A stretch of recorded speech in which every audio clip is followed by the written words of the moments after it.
What is up, my friends? You are very welcome along to Saturday night's late night agenda. A day that pretty went pretty well for us. United getting beaten against Forest, Everton getting beaten.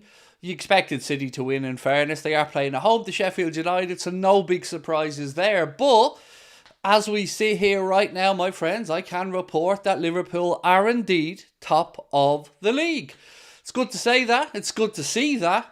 But hopefully, when it counts at the end of the season, well, hopefully that's where we are. The supercomputer from BetMGM, I think it is, they reckon that Manchester City have about a 52% chance to win the Premier League against Liverpool's, I think it was about 24-25%. So let's see if we can't put that stat to bed. So look, we are here tonight, my friends. Loads to get through. Whatever it is that you want me to start off with, let me know. We're going to be talking about Bakayoko a little bit. We're going to be talking about the game against Newcastle, of course, as well. But we're also going to be talking about the fact that it's almost a new year. What have we got to reflect on from 2023? Plenty. But yeah, look, I'm delighted to be with you all. Hope you're well. Right, let's get into the chat and see how we're doing. So thank you, by the way. I was in Adam's stream earlier on, as I'm sure a lot of you guys were as well. So well done for showing love and going over there and joining Adam over on Forever United TV. It was an interesting game, to say the least, but not really surprised to see United's inconsistencies coming back to haunt them. They're all over the place at the minute, to be fair. Got a €9 ticket in the ballot for Monday's game against the Geordies, said Steve J. We love that, Steve. Well in, mate. Or £9, excuse me, not €9. £9. You don't get much for £9 these days, Steve, but you get to go and watch the Reds, so that's a good thing. Did you see the Luton game? I did. Well, look, come on, at 12:30, dude. You know I'm not watching that Luton game at 12:30, but I did see the result. And 3-2 victory for Chelsea. Don't buy Bowen, said Atwood. Well, we'll talk about Jarrod Bowen tonight as well. And look, I got to get into it in a minute about Jarrod Bowen, but look, if the price tag that we're talking about was being mentioned, absolutely no way we should buy Jarrod Bowen. I'd be the first one to admit that. Do appreciate you guys who checked out the video earlier on today as well, the news video. Brilliant, thank you for that. And the prediction went out today as well, obviously ahead of the Newcastle game on Monday. So just before we get stuck into all the news, just a reminder, tomorrow we're going to be live from 10:30 UK and Ireland time right here, where we're going to take you through till the new year. So hope you can come and join us for that one. It's we'll have a little look back over the year. We'll look ahead to next year. We'll ask you guys what are your New Year's resolutions going to be. But of course, we'll be looking ahead mainly to the game. Right, what else we got in the chat? Just a reminder as well on this one, just in case you are new or you haven't heard, we are in Boston on March 22nd, right beside Fenway Park. It is the iconic House of Blues. We're in the Foundation Room there, March 22nd. Tickets on sale at Ticketmaster right now. If you're in Massachusetts or you're in Boston, you want to come and see us, we'd love to have you with us. So right, where do we go tonight then? What do we start off with? I feel like we should start off with the Bowen conversation, right? Because, you know, I've been banging on about Jarrod Bowen for quite a while. But if this article is anything to go by, there's absolutely no way that Liverpool should or will be going for Jarrod Bowen. So Caught Offside put out a piece where they say that if Liverpool or indeed anybody else wanted to sign Jurgen Klopp's favourite player, and Klopp did say outside of Liverpool, Bowen's his favourite player, according to this piece from Caught Offside, it's going to cost, are you ready for this? An eye-watering, staggering, quite frankly, unbelievable £100 million. Now look, I'm a fan of Bowen. I want us to sign him, but not at that price. That's scandalous. So if that's the asking price, walk away, look elsewhere. He ain't worth £100 million. He just isn't. 60 million, that's kind of where I'd be comfortable. But 100 million? I don't does Moyes and West Ham think that this is the new number now? Just because they got it for one of their boys in Declan Rice, they're not going to be getting it off us for Jarrod Bowen. So I think if that's the case, that's how we can put that one to bed. I'm not going to keep banging that drum if they're asking for crazy money. Luke, thank you, mate, for being a member for 5 months. Really appreciate your support. Said, how are you doing today? Just wanted to say Chelsea don't win a game the easy way. They don't, Luke, you're right, but you won it. And I was looking at the table. You're clawing your way up there, Luke, bit by bit. It's again, there's a lot of inconsistencies this year right across the league. You know, even looking at us, we're top of the league right now. Did I mention that we're top of the league, by the way? Because we are indeed top of the league. But we've only got 42 points. And if you replicate that second half of the season, is 84 points really going to be enough? to win the Premier League? I don't think so. We're going to have to up our game as well. So, can you give me a shout out, please? Of course I can. Home123. There you go, my man. You said I've inspired you. Thank you. That's very kind of you, but I appreciate your support, dude. The Red Devils got, well, they got beaten. Pretty much, yeah. Sebastian, thank you. Oh, I have 2 super chats to get through. Sorry, Joe McDougall said, Merry Christmas and a Happy New Year to you and the family. Appreciate that, Joe. Thank you so much, my man. And same to you and your family. And of course, the same to everybody in the chat. Sebastian said, Craig, I've been hearing a lot about Saudi coming in for Salah. Do you think we'll see him get that premium and maybe Mbappe on holds? So look, to link the two in, the only way I think we could have ever really been in the conversation for Mbappe is if, as you've said there, Sebastian, we got a big load of money from Saudi for Mo. But I don't know what's going on there. Now, I feel safe and comfortable to say that there's no way that we're going to be seeing Mohamed Salah sold in January. Doesn't matter about the number. Liverpool aren't even going to entertain that. And of course, he's away at the AFCON anyway. But Saudi League seems to be in a bit of a worrying spot at the minute. I put a post earlier on to show that in one of the recent games, and I think this was reported in the Daily Star, if I'm not mistaken, 299 fans. I mean, I reckon I could set up a 5-a-side game and invite you guys to it and get 299 fans. So I don't know what the project is over there, but I don't know who they think they're trying to kid either. This was supposed to be a nation that was full of football fans, remember? The game was growing. That people were chomping at the bit for more football. Well, 299 people isn't exactly kicking the gates down to get in and watch a game of footy, so I don't know what's going on there. Rank Bale, Hazard, Salah, all in their prime. Salah, Bale, Hazard. There you go. Now, I will say one thing. If Gareth Bale was at his very peak for a game, like at his absolute Gareth Bale super-de-duper peak, for one game, potentially him ahead of Salah, but not on a consistent level over what we've seen in their careers. So I know Bale's won a lot, by the way, with Real Madrid. I'm not trying to underplay that. But I'd go Salah, Bale, and then, the little fraud himself, Eden Hazard. Did you use AI ChatGPT in your work? Do we use it? No, I've never even opened ChatGPT, to be honest with you. Now, I don't know if Connor and Ben have used it or use it in part of their work. I truly don't know. But I've never even been on the ChatGPT site, so I can say to you, I certainly don't. Jarrod isn't fast enough to be a £100 million player. Well, look, he's not a £100 million player.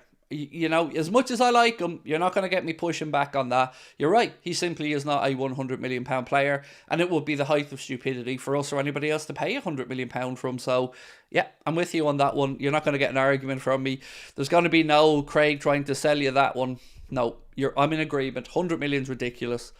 But I've a bit on Jonathan Bakayoko that I wanted to bring to you guys because I seen this a bit earlier on. So Rudy Galetti said Liverpool may be pipped for Jonathan Bakayoko's signature, Johan Bakayoko, my apologies, Johan Bakayoko's signature if they don't get their finger out, because Spurs are apparently looking to sign the PSV Eindhoven player. And are we going to pull another Diaz here? Are we going to do what we did before?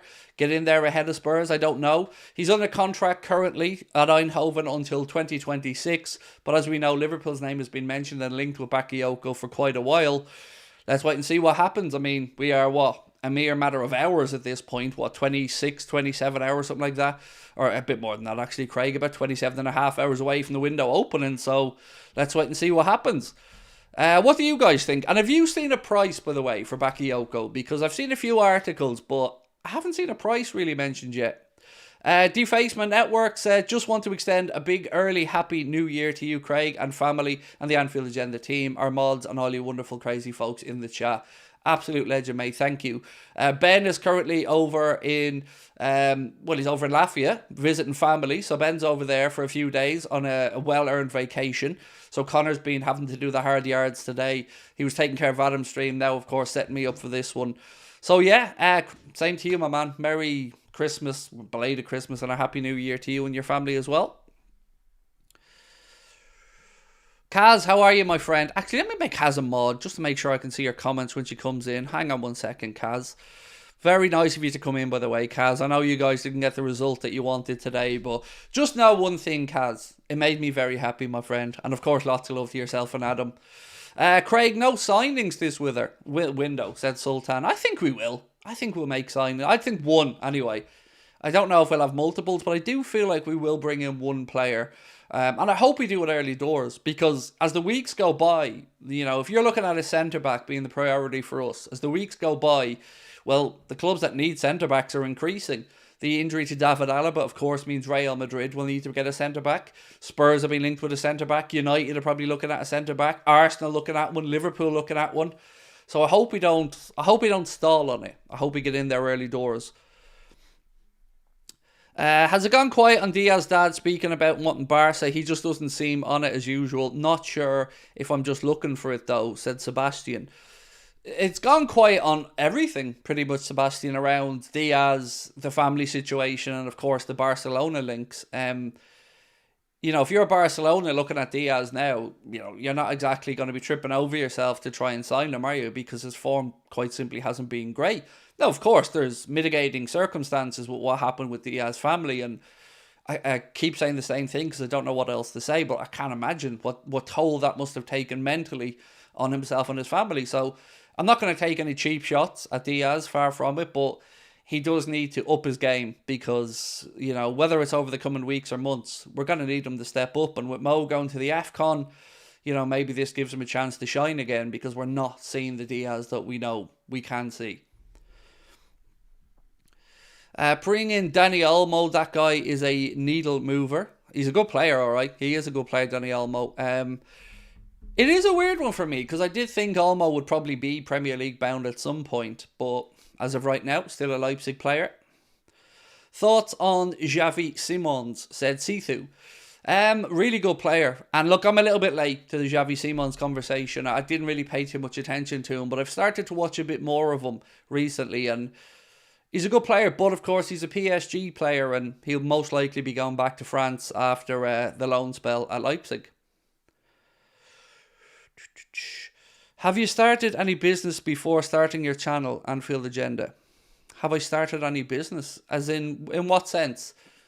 I don't know what you mean by that. Like, is Anfield Agenda a business? Yeah, it's a registered company. Not registered under the name Anfield Agenda because, you know, I wouldn't be that stupid and make it that easy. But yes, it is a registered business. Have I had businesses before this? Yes, I have. I had a taxi business about 15, 16 years ago. And a couple of other things when I was in my late teenage years as well. A couple of little bits and pieces that I had. I was one of them Del Boy type guys as a younger fella. I'm not finding a good player, but ultimately, I don't know what that is. K-Pax, I'm going to move on from that. What happened to the stream with Leo's goals? I've explained it a few times. It was a sponsorship thing from our side. They wanted a stream done with just me on it, and of course I've got to live up to our sponsors' requests because quite simply they help us pay the bill. So we did explain it to Leo. We will try and arrange another one with him because of course, you know, we owe the gentleman that much, and he is a gent, an absolute star, making great content as well.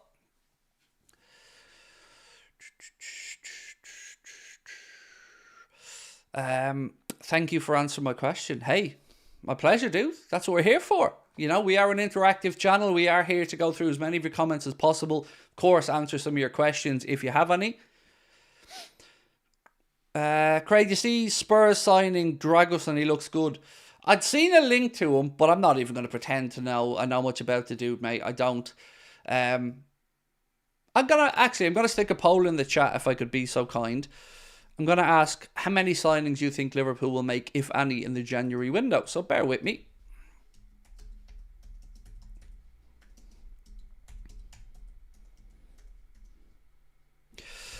It's not spelled January, Craig, so get your finger out.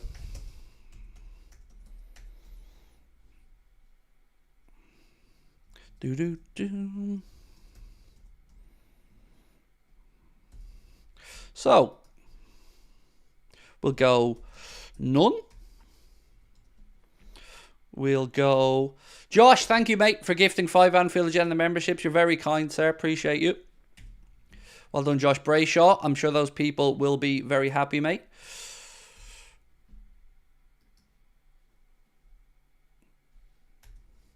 Right, so I've asked how many signings you think we're going to make in the January window. None, 1, 2 or 3. So let me know your thoughts on that one. I think 1, personally, unless something dramatic happens or unless we move somebody on we're not expected to move on.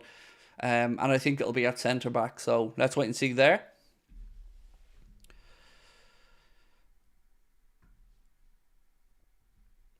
Kasper Schmeichel rumours. I've not seen them, to be honest. And again, I'm going to say, isn't Kasper Schmeichel at Nice? And again, I can't imagine Jim Radcliffe wanting to do Liverpool any favours as he's bought a stake in Manchester United. So, but also, do we need Kasper Schmeichel? I mean, if Queeveen moves on in the summer, then yes, we'll need a backup goalkeeper.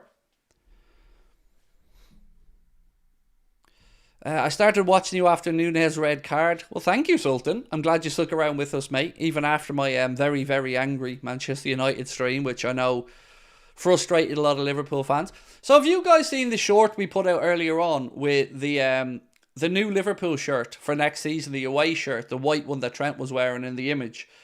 What on earth is the badge? Like, what on earth is happening with that badge? Can somebody tell me whether Nike tick is facing upwards? I don't get it. Have I missed something? Is this something that Nike are doing across the board? Because I'm baffled. Like, the shirt itself looks alright. You know, white, black, red, you know, kind of a bit Manchester United-y, but ultimately it looks alright. We've used those colours before, but I don't understand what the hell the copyright or the tick is for. Sorry, the upright tick. It's weird.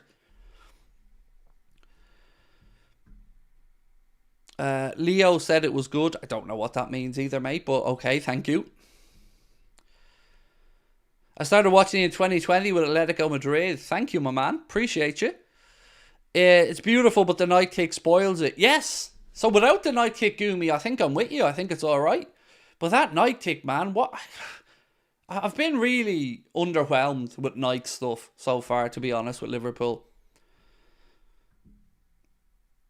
I mean, people are saying copyright reasons, but like, why would Nike have copyright issues over their own tick?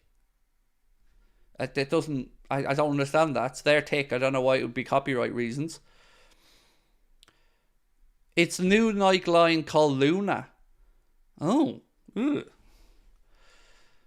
I mean, I don't know, when brands do stuff like that, it just feels lazy. Oh, let's just tilt the tick and call it something else. Okay, how about no? How about move it back around so it looks normal? Oh, Leo's goal said the kit was good. Look, everybody, kits are a very personal thing. You know, I've often had a look at kits, not like them. Other people have loved them and vice versa. It is a very personal thing. I don't mind the kit outside of the upside down Nike tick. Gaming, thank you, mate. Appreciate you. Can somebody keep me up to date with what's going on in the Anderson-Brendan Dolan game? I know Anderson had just taken the third set before I went live.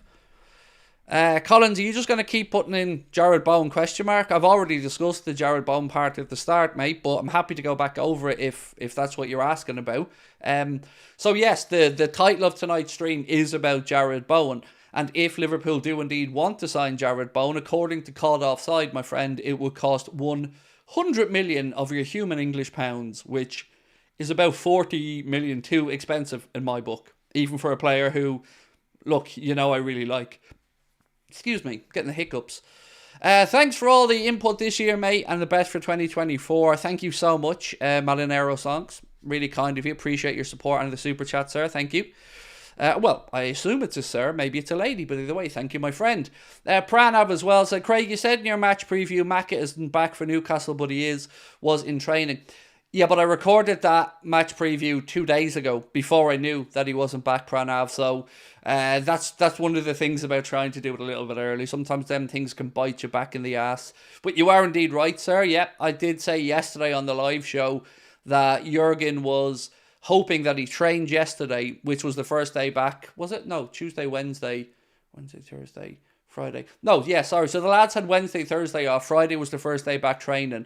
And Klopp was hopeful that he could train yesterday. So you are right, mate. You should be available, or at least in the squad, which is good news. It's 3-2 Anderson. Oh, he's turned it round. Wow. Good comeback there from Anderson. Last time I went to Anfield, it's 2 years ago at this point, mate. 2 years ago. It's I'm in this weird position now where if I go to a game, we lose a good chunk of money. And of course, having three lads' wages to pay, it's it's tough to get over. But I do hope to get over with Michael, one of the guys who owns Oosh, after Christmas. I just don't know what game to yet. LFCRE said, best night kit is the away 21-22 off-white coloured one. Is that the one that had the green colour? See, I didn't like that, but that's because I'm probably an old-fashioned dude and that wouldn't suit me. But I know a lot of people love that one. I haven't really liked much of the night kits. The away one this season looks really good as a kit, actually, the green and white one. John Gates said, I still think Andre is likely. So, on the Andre thing, right, I'm kind of going to tie it into something on João Palhinha. So, Dean Jones has said that there is no way that Liverpool are paying £60 million for Palhinha. He went on to say, I'd be so surprised. I've checked this with somebody I know who's got good ins at Liverpool, and he says the link to Palhinha has been played down.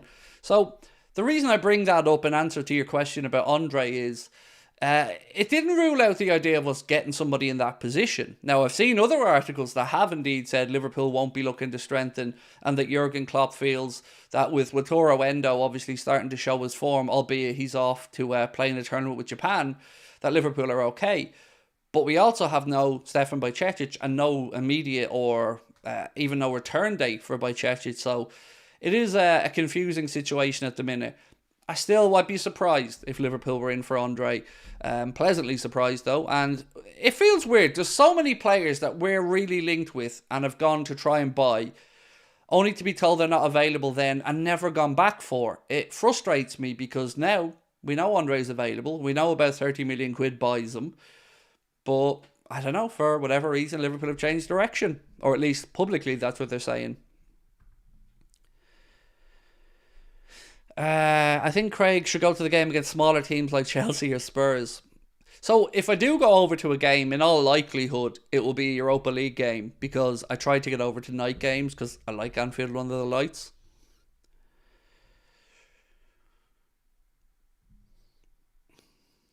Picture's a little blurred tonight. No, it's not. Not at my end anyway. Let me have a look what's coming through on YouTube. Nope, no blurred at my end, mate. It's coming through very clear. Do you think we should sell Thiago? Well, we're not going to sell him because no one's going to buy him, and he's only got 6 months to go, and he's not fit yet. So, no. I think at the end of the season, he'll go somewhere else, but I can't. Unless somebody comes in and it works, it's a deal that... And even at that, I couldn't expect us to sell him. I'd more say we'd cancel down his contract. So no, I don't expect Thiago to leave in January, but I wouldn't have any objections if he did. Lloris announced as an LAFC player. Seen that last night, yeah. I don't know if LAFC deserve that much frustration, but sure, they'll have Hugo Lloris there to be absolutely amazing 1 minute and then do something really stupid 5 minutes later, because that's kind of been Lloris's career. World class in 1 minute and a calamity in the next. Craig, you should do vlogs behind the scenes. I don't really have much of a behind the scenes thing, dude. It's my living room. You know, there's not much behind the scenes here. If I carry on for next season, and I still don't know what the plan is there, but if I do, I'm hoping to build an office in the back garden, but it would be a pretty big investment from our side. Probably cost about 60 grand to do it, which is an ungodly amount of money for me. So I have a plan, I have a vision, I have a layout, I have ideas, but of course it's just about funding these things. So maybe an old business loan will be needed. I don't know, but you know, I'm looking at doing something special because I need more space to work in. Craig, I just got 2 tickets for the Boston show. Now, don't be teasing me, Adam, because I'm so nervous about that show, dude. But if you have, that's amazing. Thank you. And anybody else who's got tickets to the Boston show, absolute legends. We're going to have a fun night that night. And as I said, if you're around the city on the Saturday, the day after the show, we're going to try and organise a dinner to meet up with everybody, go out and have a proper chat. Right. Are you thinking of quitting next season? No. I don't mean it to come across like that. That's not what I'm trying to say. Every year I commit to 1 year. That's just the way I've always done this. So in the summer every year I sit down with my family and we have a chat. I've always done it that way. And then I say to my family, are you okay for me to go for another year? It's not because of any issues or anything like that. There's no trolling or none of that stuff. It's just, it's a big commitment for my family as well as myself. So I just want to make sure that they're okay. If I get the nod there and everything's going right, we go another year. But it's only ever been a 1 year to 1 year thing. What's your Premier League team of the season so far? Don't know. I'd have to sit down. And somebody did ask me to do that, in fairness. But I feel like that's a video I got to record. Because it's a good show. Thoughts on Rafael Leao? He's an outstanding football player. Just, I don't see Liverpool... Unless something... I just don't see Liverpool going for him anyway. And I also think he's pretty settled in Milan for the minute. I started watching you in 2021 summer. Helps calm my OCD due to fear of throwing up. I've got autism too, so I can relate to a lot of things you say. That said, you missed it. Well, I got the comment there, Casper's Photography. Thank you, mate. Weirdly, and I think I spoke about this, you said you've got OCD and autism. As you know, I've Asperger's, which is on the autism spectrum, but my psychologist asked me to get tested for ADD, not ADHD, ADD, because he thinks there are certain things that might make sense. So I don't know if I will or not get the diagnosis, because either way, it's not going to change that. I'm still going to be the same person. So there's a great shout from Stephen Irons, and I wanted to bring up what Stephen said there. He said, we should buy Rafael Leao. No, he didn't. It's absolutely not what he said. Craig's just putting words in his mouth. That's nowhere near right. What he actually said, what our friend Stephen actually said, was Liverpool should buy Elise, which I'm warming to. Another 2 goals, I think, today for Michael Elise. And yeah, I wouldn't be against that at all. I think Elise is a great player and would be a good fit for Liverpool as well. So I wouldn't be against it. Thank you for the update as well on the darts, Mark. Appreciate you. Let me stop this poll anyway. We did ask you, how many signings do you think Liverpool will make in January? We've almost had 1,000 votes, and most of you guys, about 39%, are going for Liverpool to make 2 January signings. Second place in the poll is 1 signing with 37%. 15% of the people think we won't make any, and 9% for 3 signings. 9% of people being very optimistic. I'm not lying, I've even got flights booked. Oh, hello, Adam. Adam, where are you coming in for, if you don't mind me asking? Like, you said you've got flights booked in, which, by God, mate, I can't tell you how appreciative I am of that. But where are you coming in from? Because if you're flying in, man, make sure you're there for the Saturday, because as I said, we're going to try and arrange a meal out with people. Because JC, another friend of the channel, he's coming down. Brian, of course, LFC USA, and his brother are going to be there. Myself, my wife, Connor, his partner, Katie. Yeah, we're going to try and arrange a meal out on the Saturday to just, have a proper chat, because who knows if I'll ever get a chance to meet you good people again. Do you think Arsenal will bottle it against Fulham tomorrow? Said Nui. I don't, mate. No, I think we'll see a response from Arsenal. But I'm still delighted they already lost against West Ham, mate. That made my week, to be honest with you.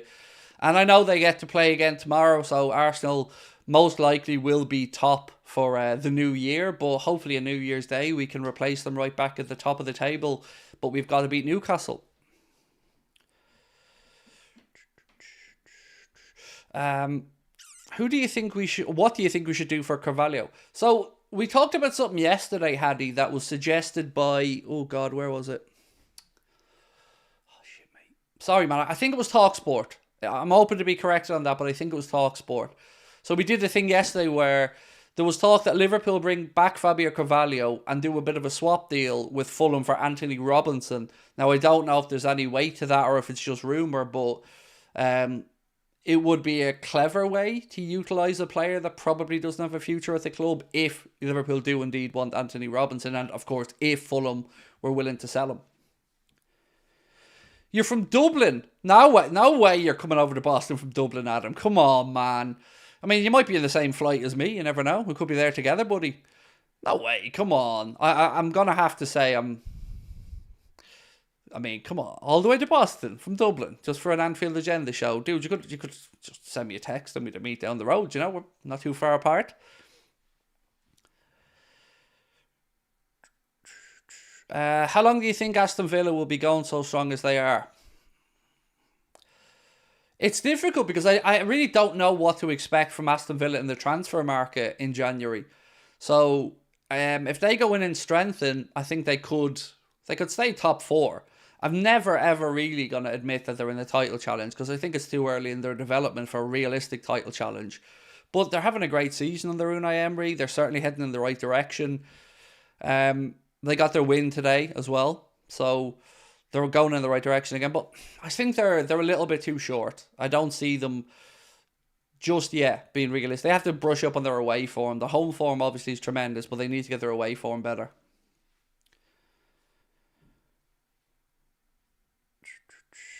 Any news on Robbo? No yet. Klopp was saying yesterday he's not ready yet. We're still a while away with Robertson.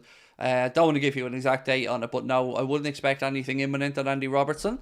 Right, I'm going to go back through my notes because I know I've got more stuff that I wanted to speak to you guys about. Cody Gakpo. So Cody Gakpo's been talking about life at Liverpool, what he wants in 2024, and he said, I hope to achieve a lot on a personal level as well, but as a team we have big dreams and big goals. We're working on that. I think it always takes some time for every player in a new place to settle a little bit, but I feel at home quite fast. It's an amazing club, and hopefully many more beautiful moments will come for me and the team. I love that. I love the positive, upbeat nature of the news or the clips, highlights, comments, whatever you want to call them, coming out of Anfield. We got Verge this week, bigging up Jarrell Kwanzaa again. Got Cody Gakpo talking about how amazing the club is, how quickly he settled in. Good signs, and more of this positivity would be much appreciated because, you know, it wasn't lost on me today as I watched Adam's stream how helpless United fans feel at the minute. And I kind of remember last season when it just felt like for us we could never really get consistency until the latter part of the season. I'm not going to say I felt sorry for United fans, but sometimes I can't even bring myself to really banter them at times because it's just really miserable for them at the minute. Do you think Elliott deserves to play right wing while Salah is away? Yes, I do. LFC Mule. I do. And I think that will happen based off what we've seen when Mo hasn't played or when he's been rested or rotated. You can obviously put Dominic Szoboszlai there as well. Kate Gordon might get some minutes there. But in the main, I would expect, yes, Harvey Elliott to take up that position while Mo's away.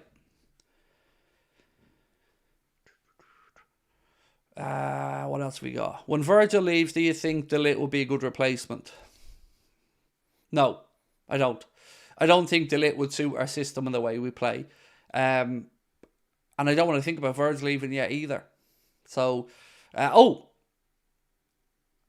Trent Alexander-Arnold's contract.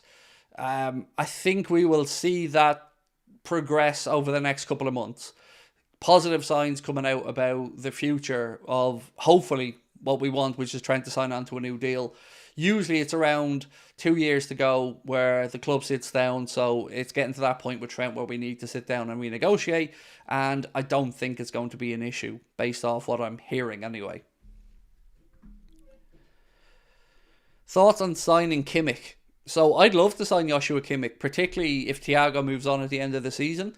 I think he may well end up at Manchester City, to be honest with you, if indeed he does leave Bayern, and it looks like Bayern aren't going to offer him a new deal based on what I've read.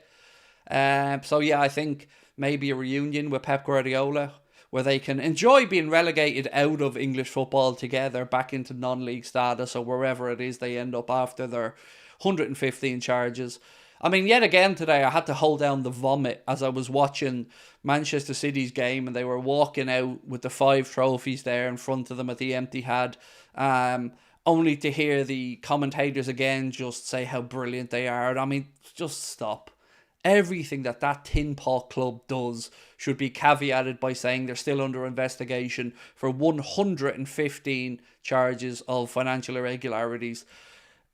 Until that's sorted out, I don't care what they do. They're irrelevant, and nothing that they do is going to get approval or any congratulations from any of us.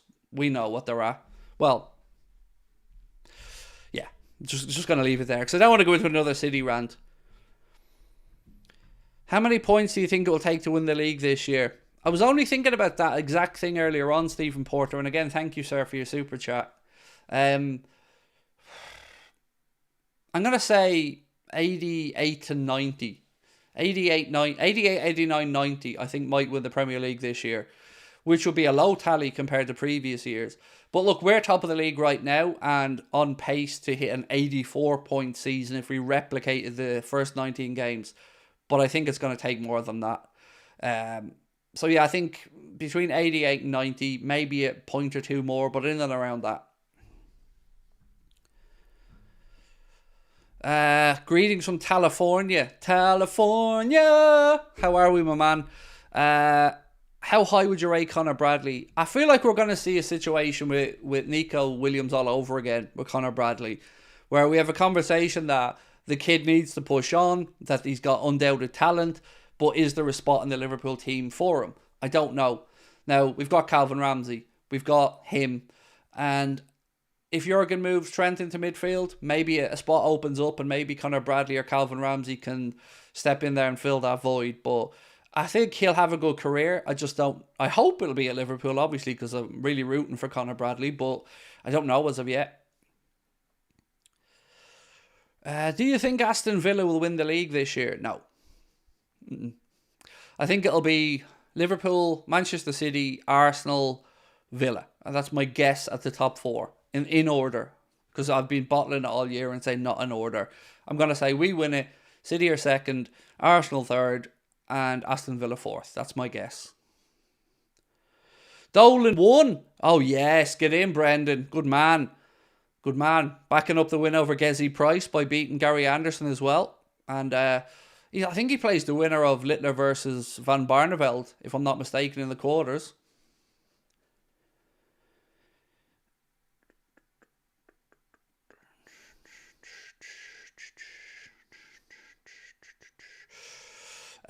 Thoughts on Ben Doak? A little bit disappointed this year, if I'm being honest with you, Dara.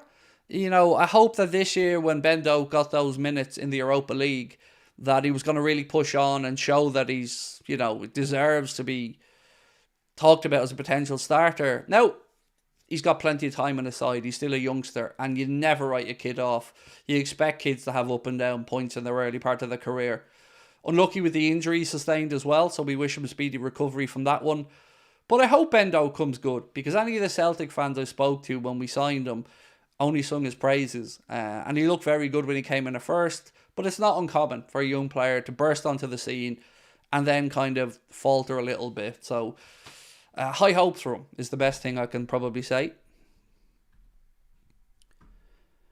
Thoughts on Eze and Elise? So Eze is injured, if I'm not mistaken, or at least has been quite injured. Elise is looking really good. Really good. I know Man City tried to sign him in the summer. That didn't work out. Obviously, he chose to sign a new deal at Crystal Palace. But I think there will be a lot of people eyeing up Elise based on what we're seeing from this year. He looks top notch. Would I like McGregor as president? Not unless he had a steady hand like me, alongside him. So maybe I could be Taoiseach and Conor could be president. But you'd need somebody like me, to make sure that... Because I feel like McGregor's like myself, he can get a little bit too emotionally worked up at times. And, I'd have that calm, reassuring presence for Mr. McGregor if he needed it. 100 million for Bowen is madness, said Jeff Schmidt. You're right.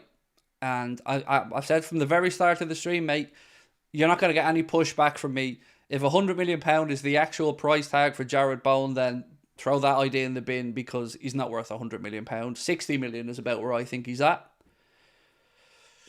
Is there any updates on Robinson from Fulham? Nope, other than what we spoke about yesterday, Stephen. That potential swap deal that was muted by, again, I think it was TalkSport, but I'm open to be corrected, about him and Carvalho, which could work. I mean, I could see a world where it makes sense, but I'm yet to know if Anthony Robinson is a real target for Liverpool or if it's just another link. What else we got? He's great, but not 100 million good. I agree, Jeff. Even I, in my Jarrod Bowen fandom, can't try to justify 100 million. So, what do we think about the Mbappe situation? Because I brought it up yesterday, but I want to talk about it again because there's more articles coming out about Mbappe saying that Liverpool have a genuine chance if he doesn't take up the Real Madrid situation or offer. So, I think the Athletic are the ones who said that Real Madrid are going to be putting a contract offer down in front of Kylian Mbappe on January the 1st, but there's a caveat. He has a couple of weeks to make up his mind, and if he doesn't accept it by mid-January, apparently that offer is being taken back off the table and Real Madrid are going to go about their business. So, what do we think happens? Do we think another truckload of cash gets delivered by PSG? You know that, what was it they called it again? A golden prison or something like that, if I'm not mistaken? Or do you think he ends up at Real Madrid? Or is there anybody out there who's living the dream, shall we say, and thinking, well, if we lose Mo, ... hello, Kylian. I struggle to even join the dots until we know what's going on with Real Madrid. If the Real Madrid deal really does fall through, does anybody want to take care of the gobshite there who's saying Loserpool? There he goes. Bye-bye, Emil. You're not very funny, dickhead. And I don't know who you support, but you might want to have a little look-see at the league table there, princess. So, yeah. I doubt it. I think he goes to Real Madrid. But if he doesn't go to Real Madrid, I'd like us to be in the mix. And remember, he can sign that pre-contract agreement in January with anybody outside of France because his contract's up in the summer. I want Inacio and Robinson in the summer, said Bernard Bean. Then grab Elise in the summer and get a winger. Or, excuse me, if we get a winger or let a winger go like Diaz, we need another player for the wing. So, I don't think Inacio is going to be at Sporting in the summer. I think somebody, whoever gets him, whether it's Liverpool, Real Madrid, Arsenal, you're going to have to do it in January. And, you know, based on reports coming out of Portugal, they certainly expect him to move on in the January market. So, let's see if it's to Liverpool, Real Madrid or elsewhere, of course, with their injury to Alaba. But can I ask a question? Because I know it sounds like a silly question, but at what point do we start to think, how the fuck has everybody got all this money? Because Real Madrid are talking about bringing in Mbappe. They've just signed Jude Bellingham. They've given Rodrigo a new deal. They've got Vinicius Jr. They need to spend money on fullbacks. Chelsea are even talking about spending more money again. At what point are we going to just say that the rules around money doesn't exist and stop pretending it does, because it's just piss taken at this point? Some clubs just seem to have never-ending amounts of availabilities of cash and don't even have to try balance things out. Now, with regards to Real Madrid, to be fair to them, they have been okay in recent years with the signings that they've done. They've kind of balanced things out a bit with players. Like, they've got idiots like Manchester United willing to spend that much money on Casemiro and Varane. And while these type of clowns always exist, I guess Real Madrid and Chelsea with the little phone call to Saudi Arabia to take all the Chelsea rejects and send them over there, I don't know, maybe that's giving them a get out of jail free card. But surely at some point, Saudi's going to go, nah, no more of the cast-offs over here, because it's just not working out. And, you know, the footballing dream of growing the game around the world with those 299 fans is not really setting the world on fire. Do you think Gravenberch's lived up to his reputation? So, look, I was somebody who was concerned about signing Ryan Gravenberch, but I'm also somebody who was very quickly being won over by Ryan Gravenberch. So do I think he's lived up to his potential? Well, he's young. I don't think there's any time he should have lived up to his potential yet.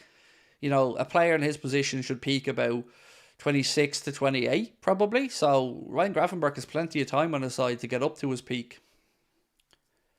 Do you think if we don't sign a centre-back, we're in trouble in terms of the title? Absolutely, JSR. And I'll tell you why. With all due respect to Ibrahima Konate, Joe Gomez, Virgil van Dijk, and of course Jarrell Kwanzaa, you can probably leave Kwanzaa out of this part. We know Konate is going to have some muscle injuries and knocks, that he's going to miss games in the second half of the season. We can't think anything else based off what we've seen so far. We also know that Joe Gomez is going to have to be utilised at left back and maybe sometimes at right back. So, yeah, I do feel we're a little bit short with Joel Matip being out, and I think I think maybe that's accelerated plans to look at the centre-back situation. And the more I'm seeing a lot of people say that we should just give Matip a new deal cause. I'm not in that camp. I got to be honest with you. I don't... Sentimental Liverpool didn't work before. And while I absolutely believe we should help Joel Matip rehab and get him back playing football as quickly as possible, why does it make sense to give him a new deal? If he's out for a year, that puts him out till January, probably next year, or at least let's even say October, November. Then he has to get back up to speed. Then he has to get match fitness. It just doesn't seem like a sensible idea to me. If you want to help him rehab at the club, show him that support, no problem. But a new deal, not for me. I think it would just be silliness. And I think it's an unnecessary risk we don't need to take. We've already had Virg come back from an ACL. And he was in contract, of course, and Virgil van Dijk. I don't see what rationale there is for giving a 32-year-old who's out of contract, who's done an ACL, another deal. It just doesn't make any sense to me.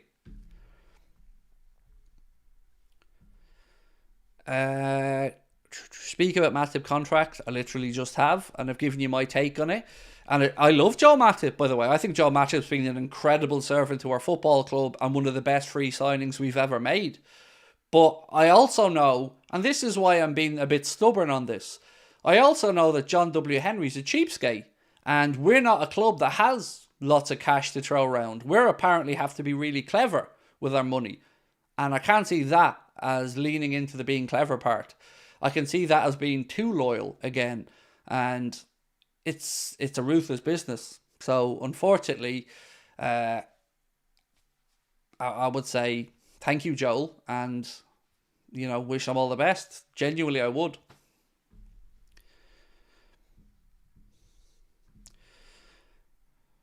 Who do you think we will sign? I truthfully don't know.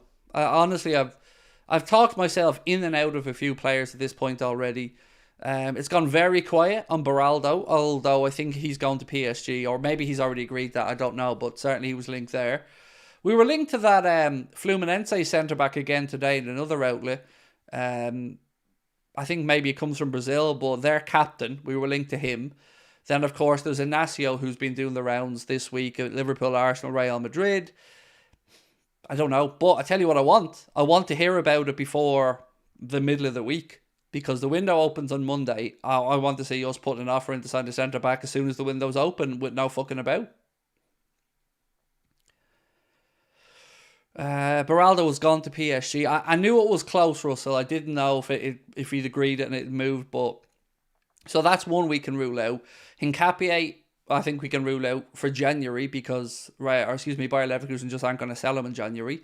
So then we're kind of, will we pay the money for Antonio Silva? I doubt it. Not 100 million.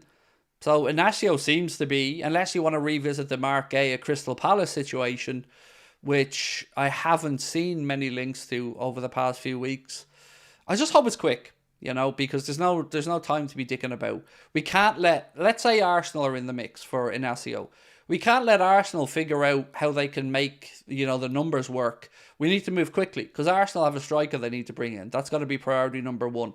They want a centre-back as well, but I don't know if they will have the money without doing something, so I hope we can act quickly.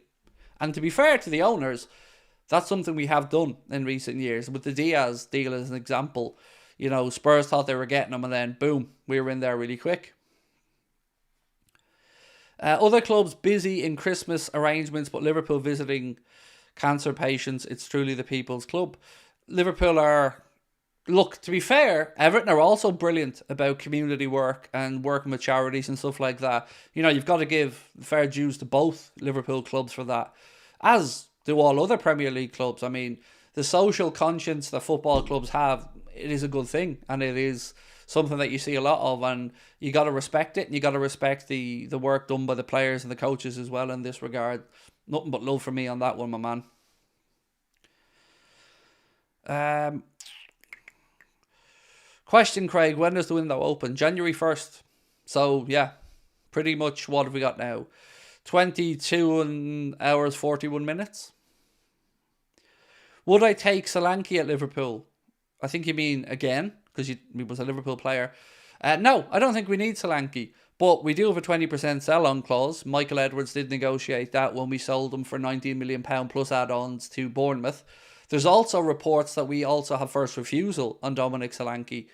But no, I don't think we need to sign Dominic Solanke. And fair play to him, by the way, for going and building his career again like he has at Bournemouth. Would you take Barella to Liverpool? Of course. I mean, yes.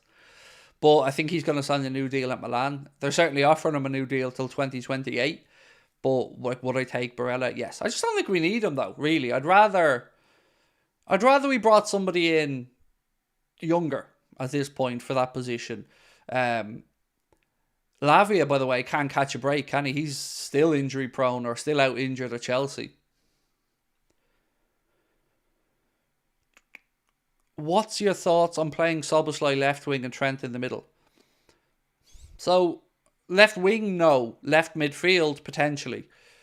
So, for the Newcastle game, I wanted to make sure Elliott got into the team. And for that, maybe move Szoboszlai across. But I don't know about left wing.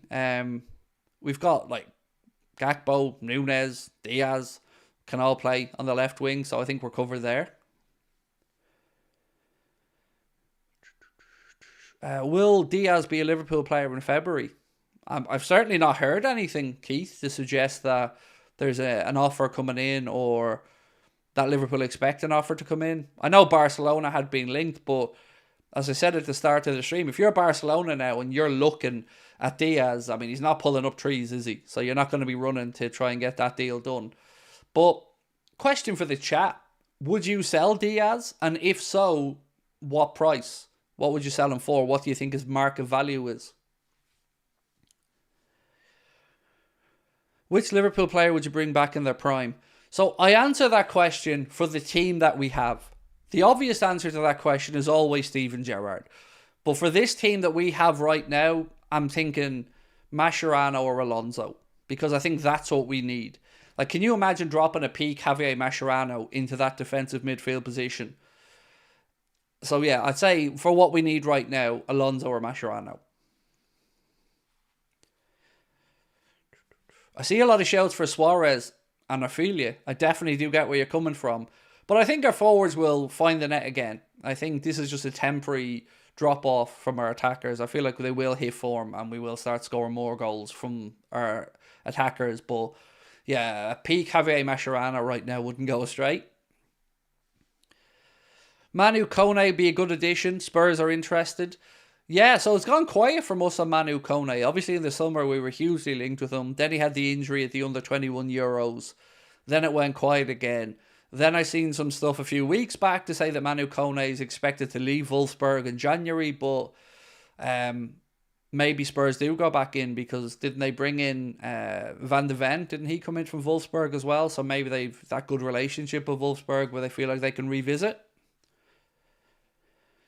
How about Bobby? Oh no, I'd take Suarez over Bobby. You know, as much as I love Bobby Firmino, I mean, a peak Luis Suarez is just different gravy, you know, from a goal scoring perspective. Bobby's amazing, and Bobby would be brilliant if he was in his peak right now. But yeah, I think there are better options. I think our left side misses Robbo's pace. Yes, absolutely. And to be fair to Costas, I thought Costas did a good job filling in for Andy Robertson. He's been incredibly unlucky with the collarbone break. But yeah, Andy Robertson can't come back soon enough, mate. You're right. But I tell you what, I'm expecting a big second half of the season from Robbo because he's going to be chomping at the bit, ready to go. Ian Rush is another great shout as well, mate. Yeah, Ian Rush, God, I mean, what would Ian Rush be worth in this day and age? Like a prime Ian Rush. You'd have to say 150 million. And I know that sounds mad, but look what Kane went for. And, you know, modern day Ian Rush in his prime, 150 million of anyone's money, I'd reckon. Same with John Barnes. I often wonder what John Barnes would be worth in today's game at his peak. Silly money, probably. I mean, I feel like right now, by the way, John Barnes style footballer would be really popular. Like, his style of football is right in now. So if you had a peak John Barnes...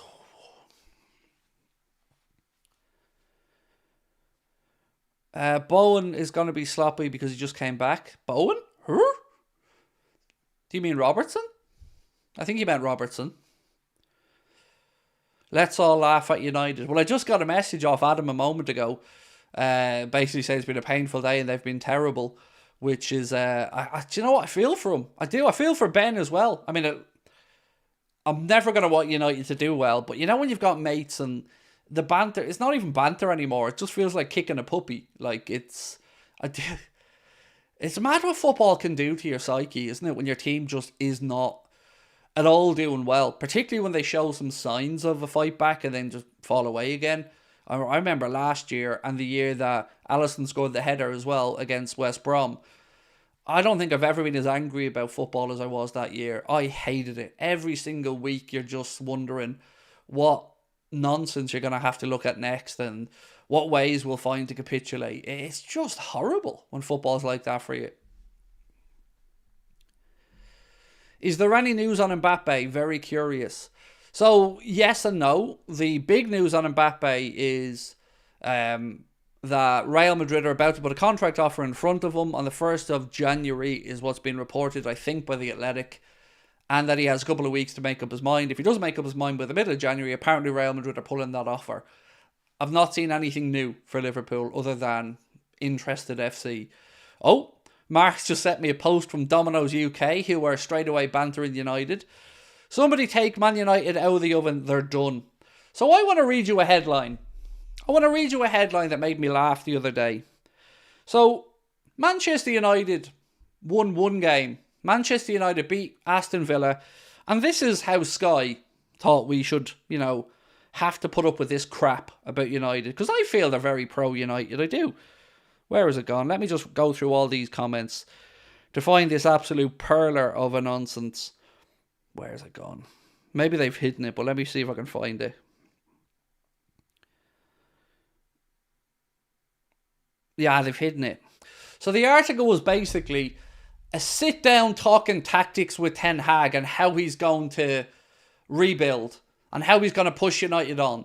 The dude has no tactics. Stop trying to con the world because you want United to do well. Ten Hag's clueless. The club's floundering. And no matter how much United and Sky write these puff pieces about Ten Hag, the fact of the matter is the lad's absolutely out of his depth. He hasn't got a clue. He has no plan. The team don't look like they have any understanding of what they're to do out there. And I can't say this clearly enough. He paid 80 million human pounds for Anthony, which is probably twice what he was worth. I'm sick of it. Sky just is not like when do you remember when they signed him? When Ten Hag came in, you'll know the picture I'm talking about. There was him standing at Old Trafford, chest puffed out, looking kind of, royal or something, like he was the Messiah. The hype around United is just crazy at times, and they just don't do themselves any favours. It's like Sky are begging for United to be back. And they're shit. Would you swap Diaz for Bowen? Oh God, yes. Oh God, yes. Definitely. I saw a fella say United could win the league off the back of the Villa win. Oh, would you stop? And people tell me I'm deluded. And I am, but there's levels. Love the content, Craig. Keep up the good work, my man. Thank you, HAF said. I read that as leave the content, Craig. I thought you were like, oh, leave me United alone. But yeah, appreciate you, man. Thank you. Would you like a prime injury-free Thiago? Oh, God, yes. I am a self-professed Thiago sexual, but unfortunately I feel like Thiago's best days are behind him. But I'll never, ever, ever regret that Liverpool signed Thiago Alcantara. Never. I will always be very proud, and it'll always bring a smile to my face to know that we at Liverpool got to see Thiago Alcantara play in a Liverpool shirt. It's brilliant. And we can also look back and think we paid 30 million for him, which is pretty reasonable as well. So yeah, look, it's probably gone as we expected, to be honest. Some ups and downs with some injuries with Thiago, some jaw-dropping moments of brilliance. But ultimately, I think we got what we probably paid for. I'll always think of it as an okay signing, but one I'm just happy happened. Hi Craig, I'm loving Endo proving everybody wrong. It's great. He's been brilliant, Dave. He has been brilliant. And here's the thing, mate. I often come out with do a short or something to give out statistics about why Endo's been so good. And then people in the comments come and go, you said he was crap 3 weeks ago. Yeah, because 3 weeks ago, he wasn't playing very well. But funnily enough, opinions can change as performances grow and as players get used to the team and the system. And I don't get it with some people. Do you want me to say that he's crap forever even when he isn't, just so I haven't changed my opinion? Am I allowed to change my opinion? Isn't that a woman's prerogative? Or is that to be late? Either way, I don't know. But yeah, it's a shock to some people that opinions can change and evolve. Do you think United's downfall could be something to do with their injury crisis, or is it all Ten Hag? No, look, it's not any one thing, Aidan, to be honest with you, mate. I don't think you can point it at Ten Hag.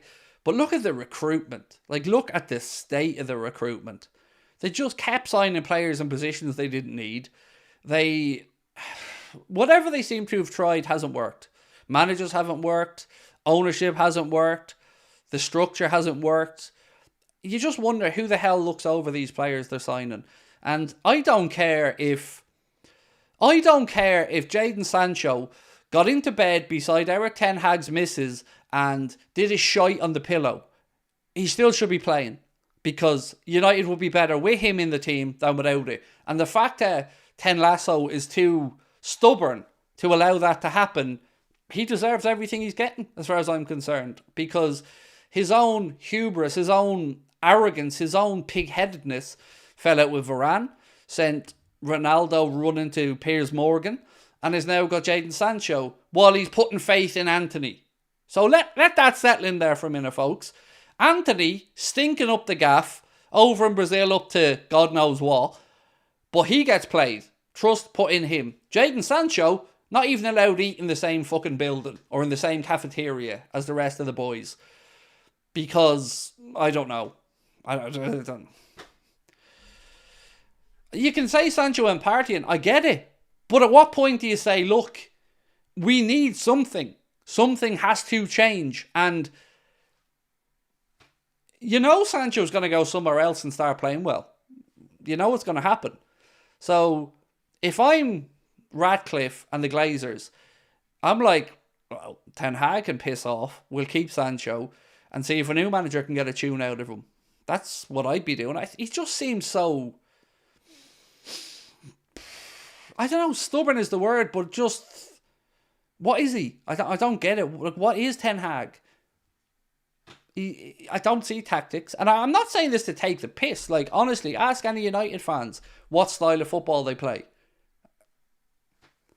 You can talk about Guardiola's Man City and the 115 charges. But you can also talk about a structure of play, and you can see exactly what he's doing. Look at Arteta's Arsenal. Again, you can see how he's setting up his team and how they want to play. Klopp's Liverpool, of course, you can see it.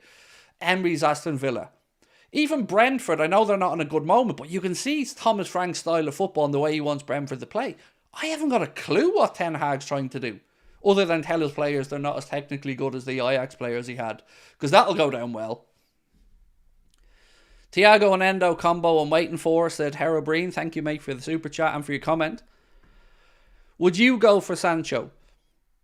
No, I wouldn't. And for the very reasons that he's not getting a game at United, but we wouldn't have bought him knowing that. That's the difference between Liverpool and United. Liverpool would have looked into these things before we signed him. United were just seemingly blinded and wanted them at all costs. Would you sell Salah for 200 million and buy Mbappe with that money? Well, we don't need to buy Mbappe, but would I sell Salah to get Mbappe? Yes. And anybody that says no to that needs their head checked. I'm sorry. Like, anybody who turns around and says, I don't want a 25 Mbappe, 25, 26. I don't want Mbappe, but I want Mo, who probably has 2 years left at the very, very best. It just makes no sense. Like, it's just, I don't get it. I get you love Salah. I love Salah. We all love Salah. But Father Time is unbeaten, never beaten by anybody. So I feel like it would just be a stupid thing if you had that option not to do it, for the reasons that I've spelled out, and the sell-on potential as well down the line. Like, if you brought Mbappe in for 3 years and he wants to piss off somewhere else, you're still going to get a lot of money. But sometimes, unfortunately, I've found during my journey making content that for the first time ever, there are some people who believe a player is bigger than a club. And I've never ever experienced that watching Liverpool before. But with modern football fans, some football fans are supportive of players over clubs. And look, each to their own. But I feel like some people don't live in the real world with Salah. Like, we are allowed to say he's not up to his own standards. We are allowed to say, you know, is he dropping off a bit? Has he lost a yard of pace? Some people feel like it's blasphemy to say anything bad about him. And nobody is bigger than the club. Even the great Mohamed Salah. So I'm going to carry on saying that if Mo plays average, I'm going to say he's playing average, because my promise to you guys is I'll always give you my honest opinion. But I don't like this new set of fans that, you know, don't give a fuck about Liverpool. And I'm going to say it out loud. There was a good section of people that only follow Liverpool because Salah's here. And when Salah goes elsewhere, they'll go with him. So I don't really give a shit about their opinions, because they don't give a shit about our football club. That's the way I look at it. And you can be a Salah fan, you can be a Messi fan, a Ronaldo fan, a Haaland fan, but we're here for the football club. Football club is what's going to be here for us and going to be our constant in our life. So, yeah, I don't have time for them because they're disingenuous. You know, they feel like the club's there only to serve Mohamed Salah and not the other way around. That's my honest view on some of Mohamed Salah's fan base. Whether I'm right or wrong on that, that's my view. And I've never seen it before at Liverpool. But then again, you know, maybe Mo is, in the modern day, one of the biggest superstars we've had. And I would like to think that Liverpool helped create that star. And of course, Mohamed Salah's own brilliance, hard work, the lifestyle he lives, how well he looks after himself. That's all it as well. But people forget, like, he wasn't this player at Roma. Stop hating on Salah, Craig. Fuck you. You're an idiot. Sorry. I'm not hating on Salah. I'm giving you my opinion on him. And if you want to stick your tongue up his arse, that's up to you. But I'm going to say things as I see them. And the fact that you can't differentiate between me saying that his form isn't great and hating on him means you're one of the idiots I'm talking about. We good?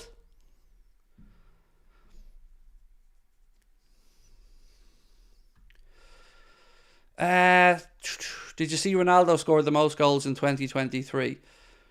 Mate, I'd probably be the second top scorer in the Saudi League if I went over there. I'm sure the 299 people really enjoyed Ronaldo scoring the most goals in 2023.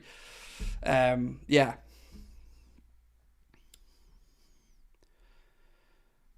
Why are people so thick, by the way? I don't get it. Like, do you think Mohamed Salah gives a fuck about you, by the way? The guy who told me to stop hating on Salah. Do you think Mo's at home there now with his family, sitting there watching Anfield Agenda going, yeah, you tell that Craig lad. Yeah, Team Mo. Come on, dude. I'm a Liverpool fan. I love Mo.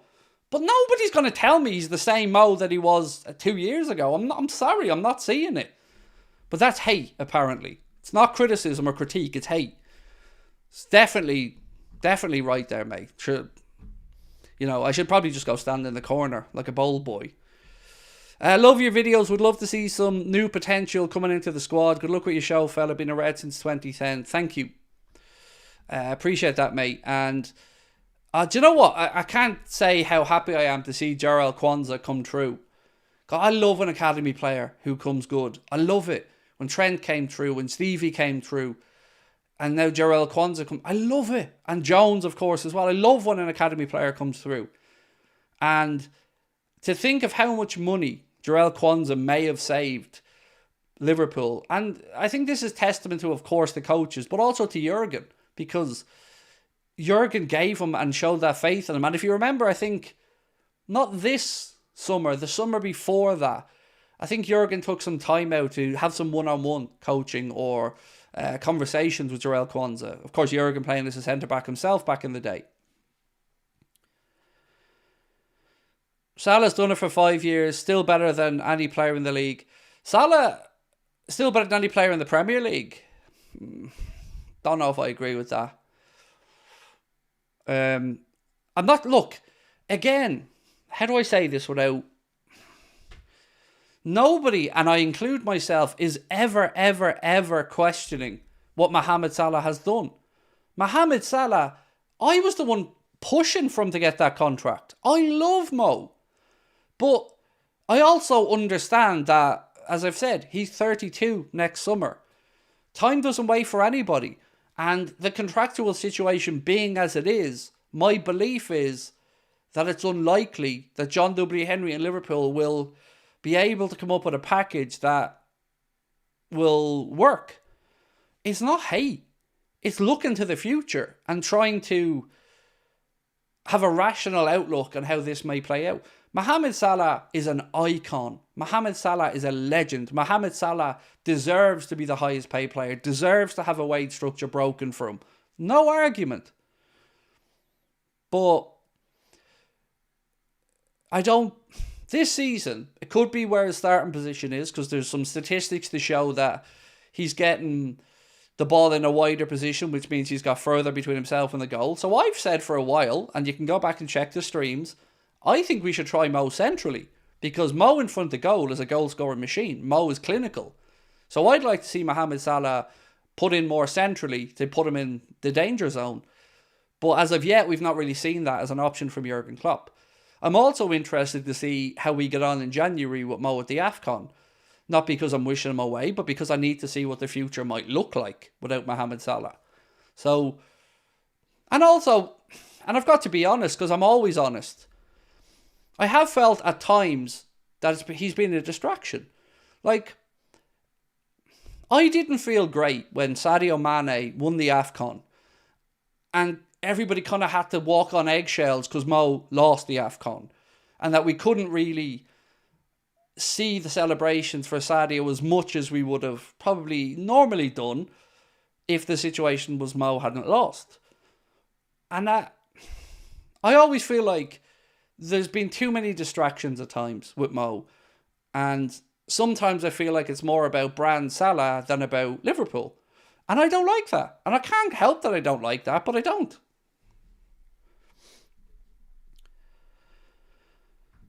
Casper's Photography said yesterday Mo was finished, blame me, not Craig. So I don't think he's finished. I think he's finished as a winger. But I don't think he's finished. I think he could do a Ronaldo. If you move Mohamed Salah centrally, I think Mohamed Salah can put up numbers again. I just don't see him as being the player to go past the man, take them on anymore. I think his game is evolving into a different player. I agree with you about Mo, said Rachel. Thank you, Rachel. Would you take Samuel Chukwueze from Milan?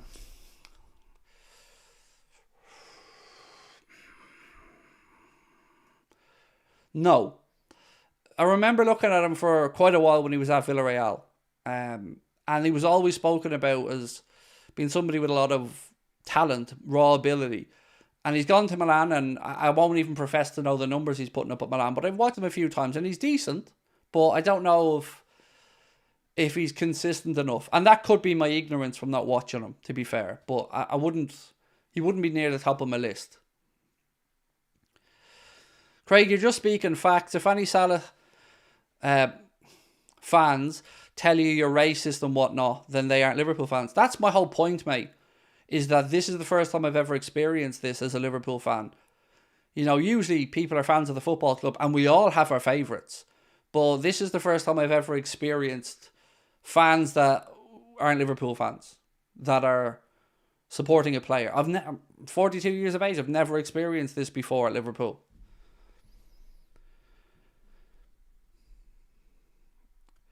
Totally agree. Put Mo down the middle. I think he'd be brilliant down the middle. Imagine how he had Darwin on the left. I don't know. We bring in a winger for the right, and we put Mo through the middle. I think Mo does 30 a season. Easy. Craig, I've been following Liverpool since I was a baby, always club first, but how was 22 goals and assists this season average? So, a couple of things about statistics. 22 goals and assists. You can take all those assists and fuck them in the bin because they're irrelevant. They mean nothing. The goals, absolutely. 12 Premier League goals this season, if my memory's correct. Not sure how many of them are penalties, doesn't really matter. But nobody's trying to say Mo isn't still a good player. I feel like you're just taking what you want from what I'm saying and not actually listening to all of what I'm saying. He's not the same player. He isn't. Like, he is not taking on beating men, cutting inside, scoring world. He's not doing it. I'm sorry, he just isn't. And yes, the goals are there. The assist, I don't care about assists from anyone because I don't rate it as a stat. You've all seen assists where Trent can play a 50-yard diag, someone scores, that's an assist, or you can roll the ball like Gakpo did to Darwin, who cuts on his right foot from the edge of the box and curls a whirly into the corner, and Gakpo gets the assist when all he did was play a square 5-yard pass. So I don't really buy the assist thing too much, unless we're talking about fullbacks like Trent, Robbo, who are supplying ammunition for the forwards. But I don't care about forwards and assists because they're there to score goals, so I care about the goal scoring. And we're in a Premier League now where there's no Harry Kane, where Haaland has been up and down. I think I think the Premier League is suffering from a lack of quality strikers at the minute, if I'm being really honest. I mean, look at your FPL if you don't believe me. Look at the drop-off in price once you go past Haaland. It's crazy. You have Haaland, Salah, and then down to Ollie Watkins. A huge drop-off. And I feel like... Look, I think we'll just disagree on it, and that's all right. You know, people disagree on certain things about Mo and think he's brilliant, and I'm not going to hate on you for that. They're your opinions, and you're absolutely entitled to them, and I respect your opinion, but I just feel like he's not at the same level he was.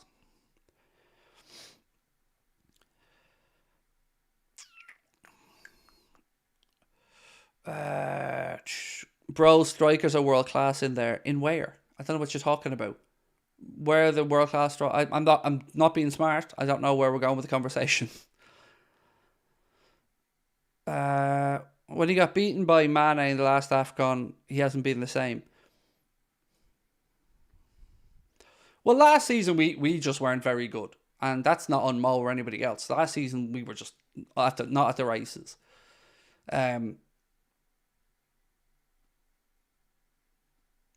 I don't know. Maybe it's the starting position, but actually, even if it is the starting position, I think my point still holds up. He's not having the same impact in games, and whether that's down to the system in Jurgen, well, then my point about moving him central is surely even more relevant. All the best for the new year. Has any of your kids played football? My niece wants to be a professional footballer, but I've told her she can't play for Man United. Has any of my kids played football? My daughter played it a tiny bit, but never really followed through. My son has absolutely no interest in football being played. He's a complete gamer, 100%. So yeah, no, unfortunately. Tried to get my daughter into tennis, tried to get her into football. Same with Lucas, but he just never showed any interest in it, really. Hayden, I'm not sure what your message said, mate, but thank you for the super sticker. Where do you think Salah would go? So, honestly, as much as I think Super League or Saudi League's the only place where the money will come from, I still think he's too good for the Saudi League. So, with that regard, I don't know. I don't know because... Yeah, I think he's too good to go to the Saudi League. I think he's going to be wasted over there. I think he's not... I think he's probably has 2-3 years before he should be looking at the Saudi League. But... I think what makes me very unsure about this is just we've allowed this to get to this situation again as a club. And it's just bad planning for me that you've allowed him to get into what's going to be probably the last year of his deal. And with the age that's in it, I don't know, I just feel like it isn't the greatest of planning by the football club.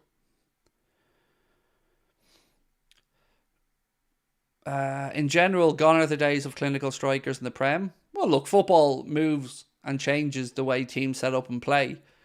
But I don't know if it's in general. Like, look at Haaland last year and the numbers he did. Look at Mo and some of the numbers he's put up. But I just feel there aren't many real bona fide poachers in the world really these days. And maybe that's just the way football is changing and evolving and the type of way teams set up. Opinions on Hendo.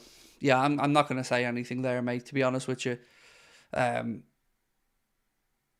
give you an opinion up until the point that he made his decision. Up until the point he made that decision, tremendously proud of him as a club captain, a fantastic leader, a wonderful man, and I had nothing but good things to say about him. So if we can leave it at that, then you're probably happy with what I've said.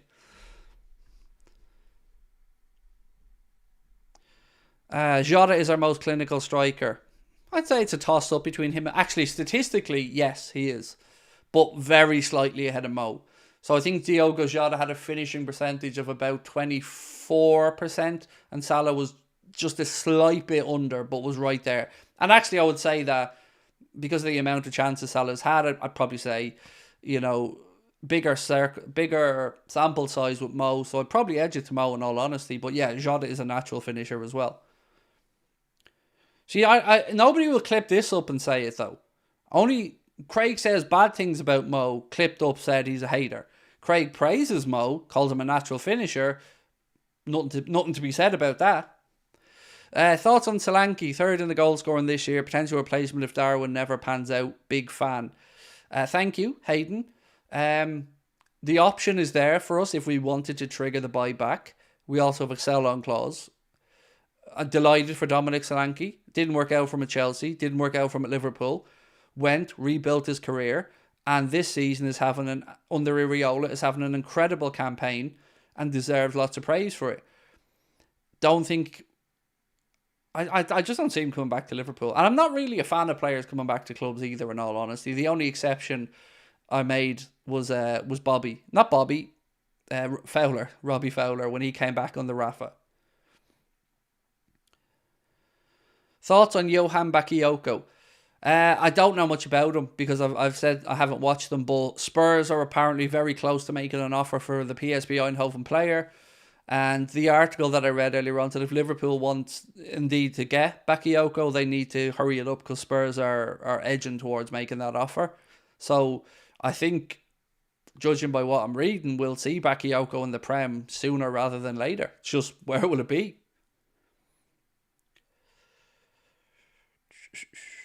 And I've not watched much of him, so I'm not the one to give you an opinion on Bakayoko. The only thing I can remember is an article I read about 4 months ago that said that he's really good, but he's not ready for the Premier League yet. That was from a Dutch football expert. Craig, any hopes on Andre? Truly don't know, Marion. It's even gone quiet on the Fulham stuff. Now, I don't know if that's because Fulham are still trying to get an agreement in place to sell Palhinha, yeah. But I read 2 different articles last week. One said that Fulham had agreed a fee with Fluminense, so they'd finally got to the £30 million that they wanted, and that it was up to the player to make his choice. Then weirdly I read another article that said the player had made his choice, but Fulham were still talking with Fluminense. I think Fulham sent over their CEO or sporting director to Brazil to try and talk about that deal before the Club World Cup. Do I like Cody Gakpo? Yes, absolutely. Just not through the centre as a striker. Wide left or behind the front three. I don't think he's a number 9. I'd say Jota is a poacher. Jota's brilliant. I love Diogo Jota, and I think it's great that he's back. I think we're going to see the benefits of that. Right, my friends, I'm going to call it a night because I got to go get some other work done as well and spend some time with the missus and watch some of the darts, of course, as well. So tomorrow, 10:30, we'll be live to welcome in the new year. There will be a video going out tomorrow morning as well. But if you want to join us live tomorrow, 10:30 UK and Irish time. So again, appreciate you tonight as always. You guys are amazing. Thank you for your support.